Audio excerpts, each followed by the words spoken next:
it reminds me of this study that I talk about often about in an obese environment, a person's immune cells are obese. Mm-hmm.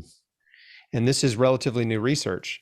But what happens, and this is why obesity is the second leading cause of cancer, and you end up in the highest risk factor for infectious disease if you're obese, because your immune cells, they take up excess fatty acids that are floating in your bloodstream and become slow and sluggish and ineffective, right? So we often think of being overweight or obese as just external, right? Mm-hmm. You've got extra fat on the outside, but it's the internal, the body fat on the outside that people can see is really not the biggest problem. Mm-hmm. It's the internal, Mm-hmm. right, Definitely. thing that's happening, which is excess hormone production that fuels cancer growth, excess inflammation, and immunosuppression.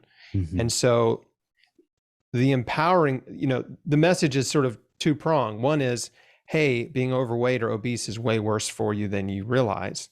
But B, you can change, right? By losing weight, you can drop your risk of cancer, heart disease, and diabetes, right? You can strengthen your immune system. Like, this is really good news. Mm-hmm. Yeah, and some of that information that you just shared then is very interesting and really important as well. And it often I get asked about BMI, whether it's a great indicator of obesity and adiposity. And I think at a population level, it certainly is. But waist circumference can be another very good measure, particularly for looking at more central adiposity and visceral adiposity, which is kind of what you're talking to or closely related to anyway. So, yeah, I totally I've seen agree. that. Yeah, the research where it's sort of like, yes, you want to get into a healthy BMI range. Mm-hmm. Like, that's step one.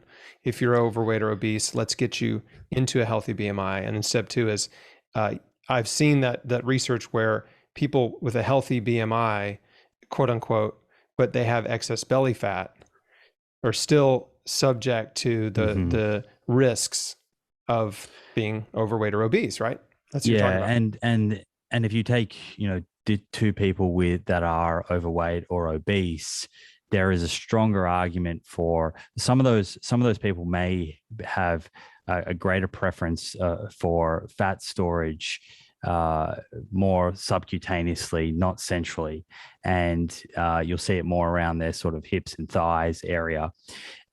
Whereas there is a strong argument for someone who has more greater central adiposity and visceral adiposity and a greater waist circumference.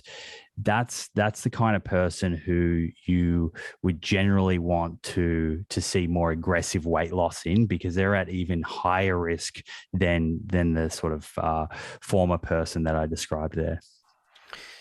Earlier, you mentioned, how difficult it is that the odds are stacked against us in terms of being healthy. And I just want to echo that point because most of us, I say most of us, most of the people who probably listen to your podcast or mine live in Western nations, Mm-hmm. right? They live in industrialized countries where food is everywhere, Mm-hmm. right? Processed food, created in factories or raised on factory farms, right, is everywhere. And when you live in a land of abundance, right, you're never going to go hungry. And so we just have access to food 24 hours a day, 7 days a week. We never go hungry.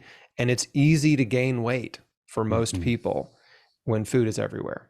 So this is not to fault anyone. It's just like, hey, it's sort of like every blessing, can come with a burden, right? Mm-hmm. Thanks for watching. If you like what you just saw, why not subscribe? Here's a link to do that. And if you'd like to watch the full interview, you can find it at chrisbeatcancer.com. There's a link to it in the description right below this video.